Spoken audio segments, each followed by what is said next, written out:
നമസ്കാരം. ഞാൻ Arya V N, CM ഹോസ്പിറ്റലിലെ ഡയറ്റീഷ്യനാണ്. ഇന്ന് മാർച്ച് 4 വേൾഡ് ഒബിസിറ്റി ഡേ ആണ്. ഈ വർഷത്തെ theme 8 billion reasons to act on obesity. Obesity ഒരു വ്യക്തിയെ മാത്രം ബാധിക്കുന്ന വിഷയമല്ല. ഇത് ലോകത്തിലെ 8 ബില്യൺ ആളുകളെയും നേരിട്ടോ അല്ലാതെയോ ബാധിക്കുന്ന ഒരു കാര്യമാണ്. ആസ് എ ഡയറ്റീഷ്യൻ ഞാൻ ദിവസവും കാണുന്നത് എന്താണെന്നാൽ ഇത് വെറും വണ്ണത്തിന്റെ കാര്യമല്ല. It's all about hormone, health, ജീവിതശൈലി, സ്ട്രെസ്, ഉറക്കം ആൻഡ് സിസ്റ്റം.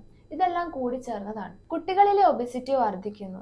ബോഡി ഷേമിംഗ് പലരെയും വേദനിപ്പിക്കുന്നു. ഒബിസിറ്റി വ്യക്തിപരമായ പരാജയമല്ല, ഇതൊരു സിസ്റ്റമാറ്റിക് ചലഞ്ചാണ്. അതുകൊണ്ട് തന്നെ നമുക്ക് വേണ്ടത് ആരോഗ്യകരമായ ഭക്ഷണ പരിസ്ഥിതി, ഏർലി പ്രിവെൻഷൻ, വിമർശിക്കാതെയുള്ള പ്രോത്സാഹിപ്പിക്കൽ, കൂട്ടായ പ്രവർത്തനം. Because 8 billion people deserves better health. ഈ വേൾഡ് ഒബിസിറ്റി ഡേയിൽ കുറ്റപ്പെടുത്തൽ നിർത്തി മാറ്റത്തിനായി ഒന്നിക്കാം.